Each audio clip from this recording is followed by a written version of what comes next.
All right, welcome in everyone to our deep dive today into aging exceptionally well. Right.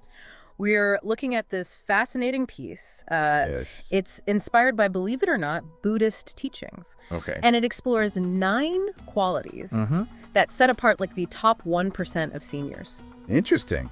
And gotta say, Yeah. when I first saw this, I thought, okay, this is going to be all about, meditation retreats and chanting and Yeah. all that kind of stuff. But it's surprisingly practical. Oh, is that right? Yeah, it's very grounded. I mean, it really dives into how these qualities can equip you for everyday life as you age. Okay, got it. Exactly. Like one of the things it talks about is a sharp mind helps you navigate the world, avoid scams, all that kind of stuff. Right. And then another thing is finding joyful passions. And that's not just about hobbies. Oh, okay. It's about keeping your spirit young. Interesting. So are you ready to kind of I am. unpack these 9 qualities? Absolutely. Let's dive in. Okay, so first up is a sharp mind. Okay. I love that they use this analogy of a sword cutting through confusion. Right. But what I found really helpful was they go beyond just saying, be smart, Sure. and they actually break down how to cultivate this sharp mind. Okay. That's a really great point. They emphasize mindfulness. Right. Lifelong learning, Yes. self-awareness. It's like they're saying a sharp mind is something you cultivate over time. Right. Not just something you're born with. I see. It makes me think about how mindfulness isn't just sitting on a cushion. Yeah. It's about being present in all these different aspects of life. Absolutely. Which seems especially crucial. As we get older and face new challenges, That's right. like building mental muscle, Oh, yeah. the source even quotes the Buddha saying, an investment in knowledge pays the best interest. I like that. So staying curious, learning new things, that's not just for keeping up with the grandkids, right? It's actually key to this sharp mind idea. Okay. Interesting. They give a really relatable example of this too. Mastering technology. So many people struggle with that as they age. Right. But this piece is like, nope, that's an opportunity to learn and adapt. That's a good point. Exactly. And that adaptability, that's a muscle too. Right? Yeah. The more you use it, the stronger it gets. Yeah. Okay, next up, we have body in harmony. Okay. Which is all about that mind-body connection. And I got to be honest with you, when I saw that, I immediately pictured like intense workouts. Sure. But the source emphasizes that it's not about extreme fitness. Okay. It's much more about balance and aligning the body and mind. Right. They suggest practices like yoga, tai chi, walking, even gardening. Okay. It's about finding ways to move that bring you joy and a sense of peace. I like that. It's interesting because a lot of those practices, like yoga and tai chi, are rooted in these ancient traditions that emphasize mindfulness and awareness. Yeah. So it seems like there's a connection here. Back to that sharp mind that we were just talking about. That's true. It's fascinating that they're not just activities, they're practices that cultivate a specific mindset. Like in tai chi, the slow, deliberate movements actually help you become more aware of your body and your breath. And it's not about pushing your limits. It's about finding that sweet spot where you feel both energized and grounded. Absolutely. So it's almost like a moving meditation in a way. It doesn't have to be complicated. Even something as simple as walking can be a powerful way to connect with your body and find that sense of harmony. Yeah, absolutely. Okay, now this next one, I think you'll appreciate this. Okay. Joyful passions. Right? Yeah. I mean, who doesn't want more joy in their life, especially as they age? That's right. But the source goes beyond just do what you love, Okay. Right? They talk about how these passions actually help you stay engaged with life, keep your spirit young. And they give such a wide range of examples from painting and writing to fishing and chess. Right. It's really about finding what lights you up, not what society says you should be doing. I like that, yeah. That's so important.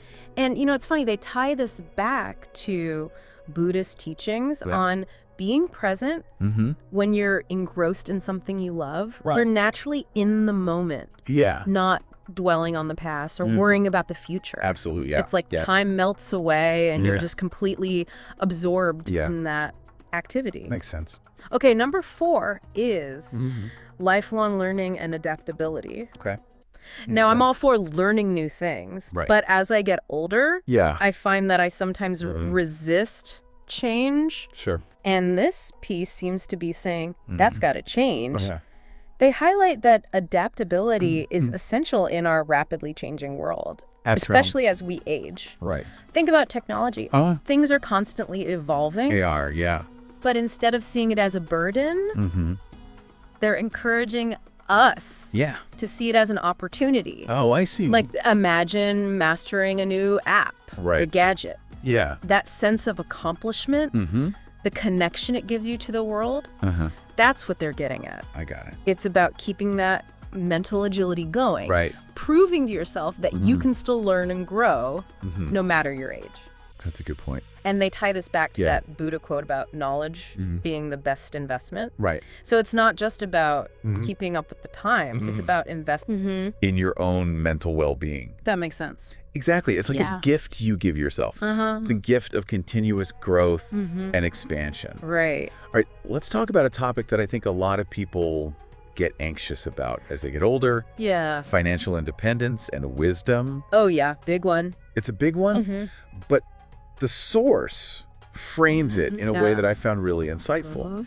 They're not talking about being a millionaire. Right. They're talking about cultivating peace of mind around your finances. Really interesting. Right? Yeah. It's not about accumulating wealth. It's about making wise choices that create security and freedom. I like that. They emphasize things like simplicity, mindful spending, avoiding debt. It's about aligning your financial choices with your values. That makes sense. I found it interesting how they connect this to the Buddhist concept of non-attachment. It's not about clinging to possessions or constantly striving for more. It's about finding contentment with what you have and making choices that support your overall well-being, not just your financial bottom line. Absolutely. Now, you know, sometimes when people talk about finances and simplicity, it can sound a bit preachy. But what I appreciated about this source was that it felt really down to earth and practical. I see. It doesn't come across as judgmental or prescriptive. It's more about offering a different perspective on how we relate to money and how we can use it as a tool for creating a more peaceful and fulfilling life. Absolutely. Like, on to quality number 6. Okay. A heart open to change. And I think this one can be tough because as we age, we tend to get more set in our ways. But this piece seems to be saying that's precisely when openness becomes most crucial. Interesting. They acknowledge that aging comes with challenges, both physical and emotional. But instead of resisting those changes, they encourage us to embrace them as opportunities for growth. Got it. Right? Yeah. It's about shifting our mindset from this isn't how it used to be to how can I learn and adapt to this new reality. Yeah, I see. And they tie this beautifully to the Buddhist concept of impermanence. The idea that everything is constantly changing. They're saying, look, by accepting that change is inevitable, you actually free yourself from a lot of suffering. Absolutely, yeah. It makes me think about how the source talks about accepting imperfections, not just in ourselves, but in others. Like, as we age, we start to realize that nobody's perfect. Life's messy, and that's okay. Absolutely. That's such an important point. They talk about how holding on to grudges or resentment just weighs you down. It's about learning to forgive both yourself and others and moving forward with a more open and compassionate heart. That's a good point. Which I think leads nicely into our next quality, deep and meaningful connections. Because if you're holding on to anger and resentment, It's pretty hard to have healthy relationships, but this source is emphasizing that.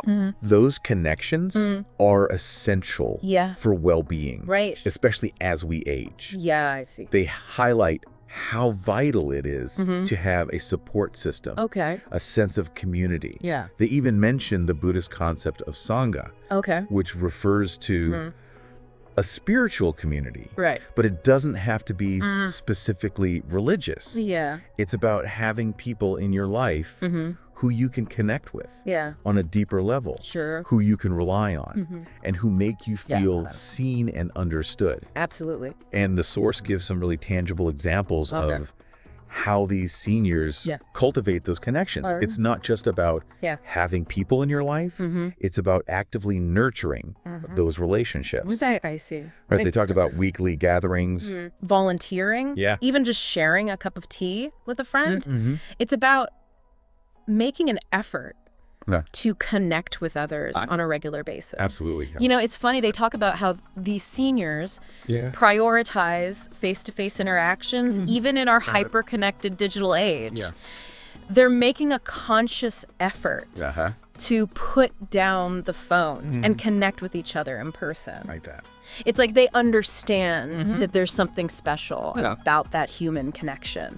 That sense of presence that you just can't get through a screen. Makes sense. Okay, number 8. Harmonious communication with family. Okay. Now, I gotta say, family dynamics can be complicated. Oh, they can. No matter what age you are. Absolutely. But this source is saying, hey, here are some ways to make those relationships more peaceful. Okay, got it.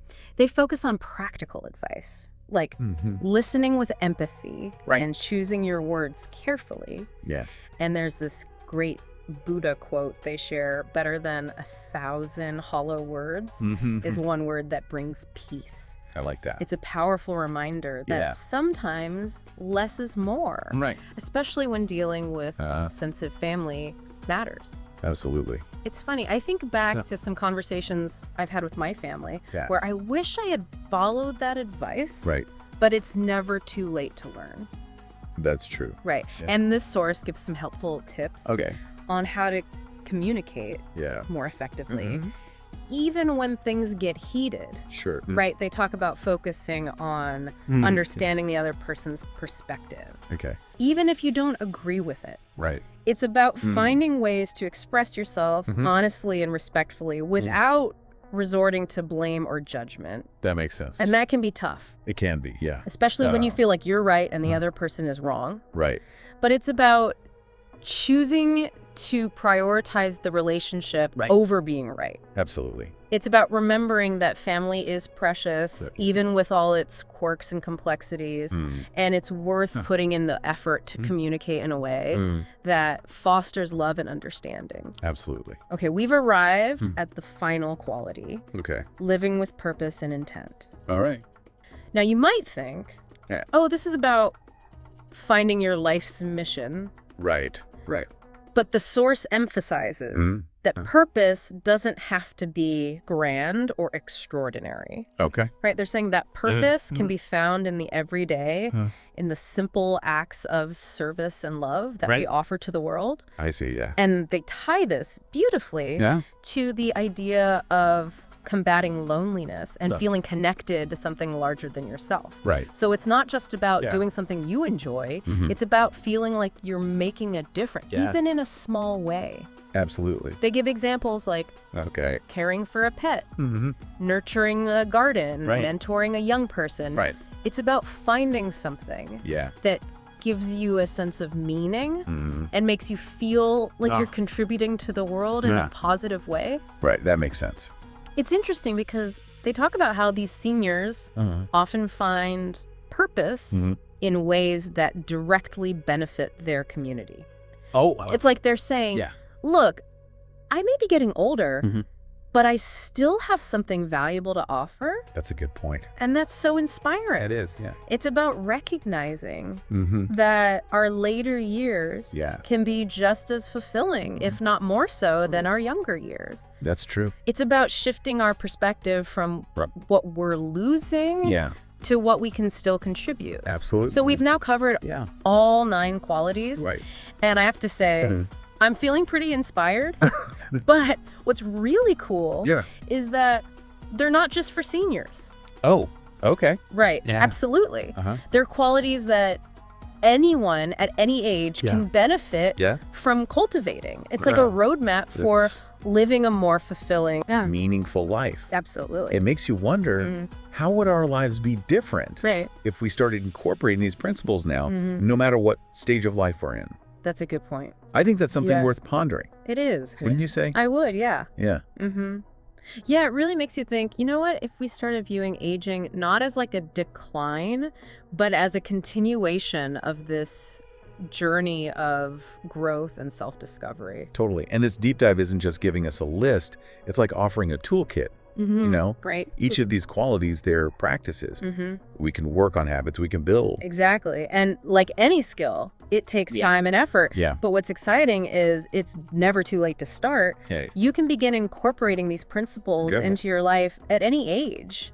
So if someone listening is feeling inspired and maybe a little overwhelmed, where do they even begin? Yeah, that's a good question. Honestly, I think the most important thing is to choose the one that resonates most deeply with you right now. Okay. Don't try to tackle all 9 at once. Right. That would be overwhelming for anyone. Yeah, for sure. Yeah. So let's say someone is really drawn to the idea of cultivating a sharper mind. Okay. What would be a practical first step? Well, it could be as simple as starting a mindfulness practice. Okay. Even just 5 minutes a day of focused breathing can make a difference. Okay. Or maybe you commit to learning one new word each day.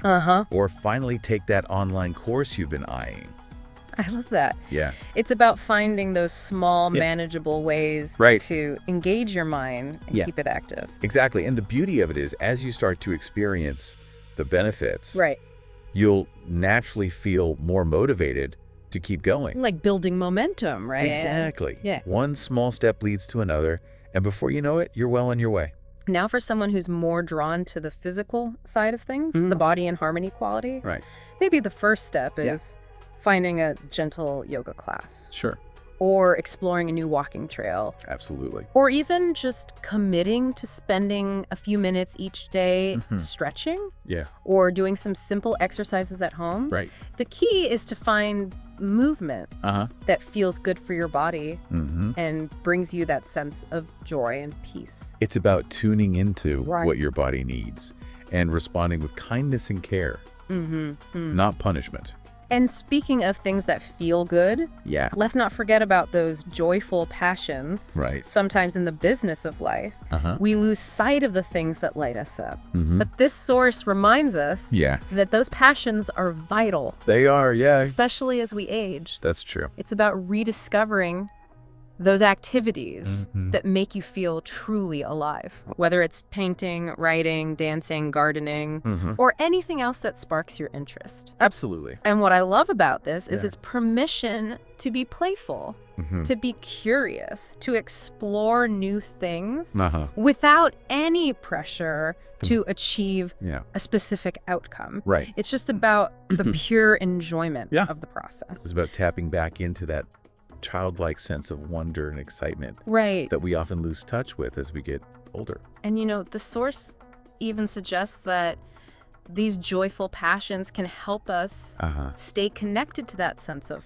purpose we were talking about earlier. Right. When we're engaged in something we love, it's easier to feel like we're making a meaningful contribution to the world, even if it's just bringing joy to ourselves and those around us. That's so true. And I think it ties in beautifully with the idea of living with purpose and intent. Right. Because purpose doesn't have to be about saving the world or achieving some grand ambition. It can be found in the everyday moments, in the simple act of doing something that lights us up and makes us feel connected to something bigger than ourselves. And it can evolve over time. It can. What gave you purpose 10 years ago might be different from what gives you purpose today.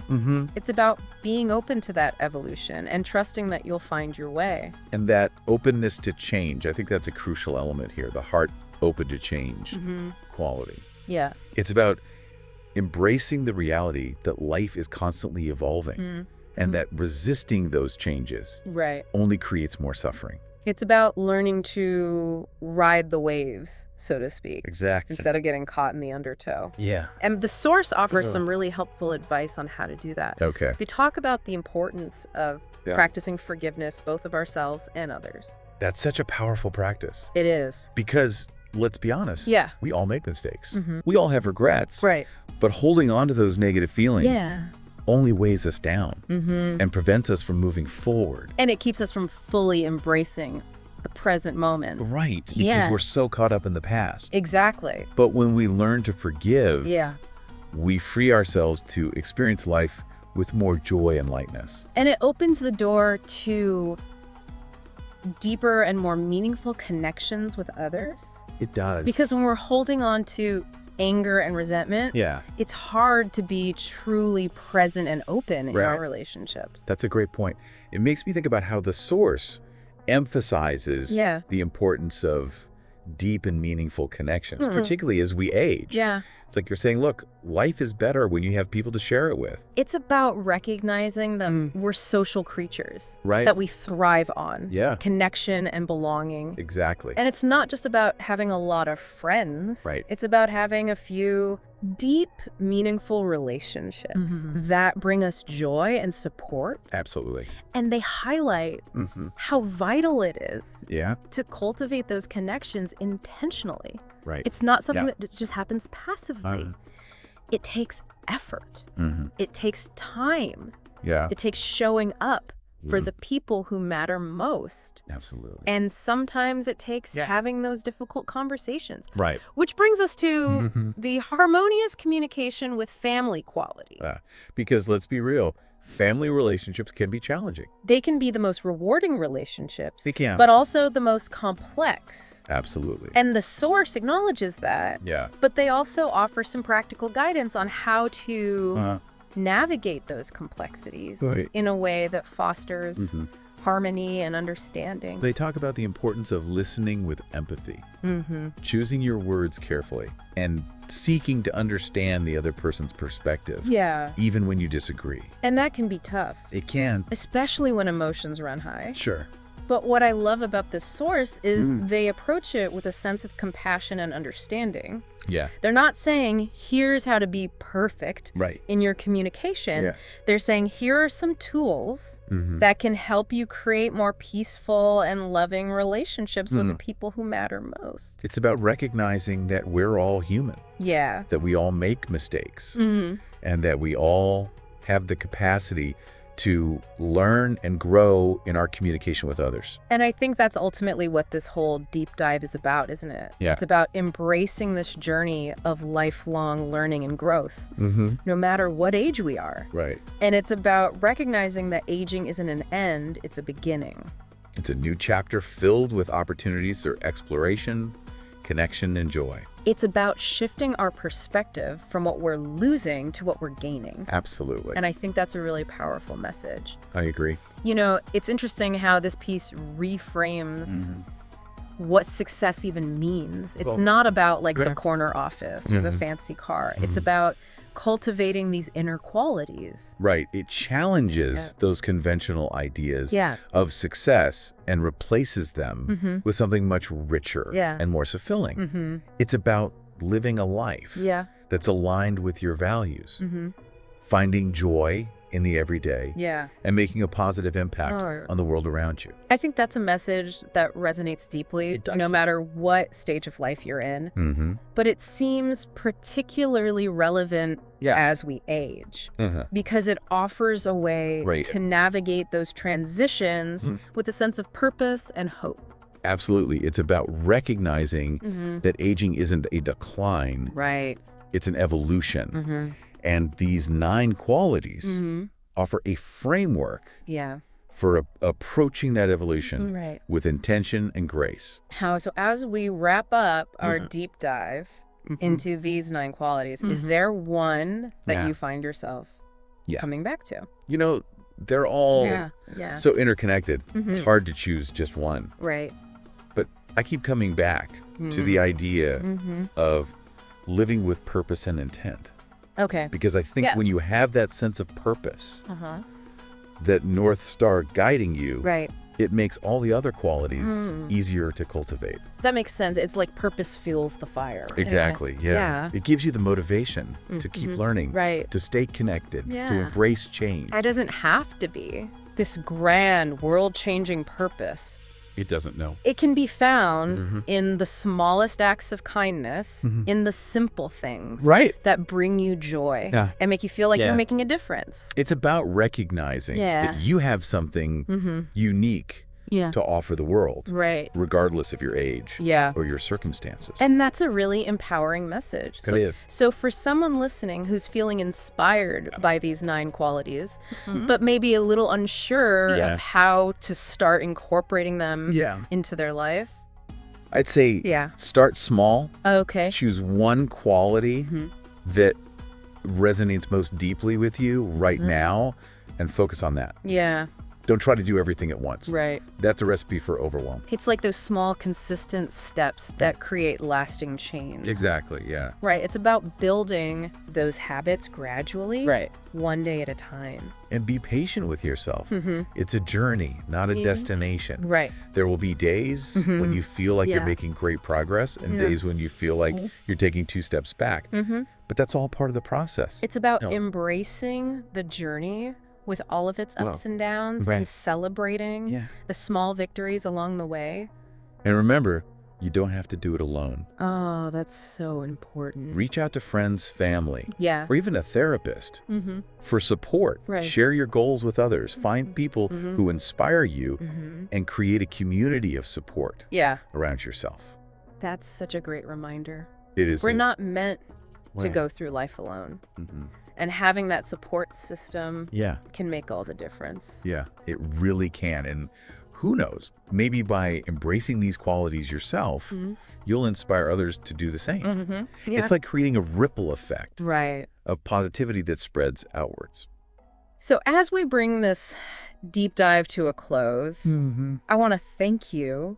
Oh, well, thank you for sharing your insights and wisdom with us. It's been a truly enriching conversation. I agree. It's been a pleasure. And I want to leave our listeners with this thought. Okay. What if aging, instead of being something we fear, became something we embrace? Oh, I like that. What if we saw it as an opportunity to live more fully, more authentically, more joyfully? That's beautiful. That's a beautiful invitation. It is. And I think these 9 qualities offer a roadmap. Thank you. For doing just that. So, dear listeners, as you go about your day, we encourage you to reflect on these qualities.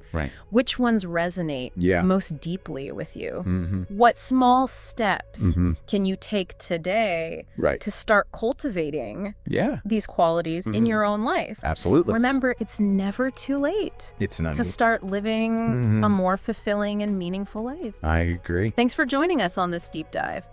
And until next time, keep exploring, keep learning, and keep living with purpose. Absolutely.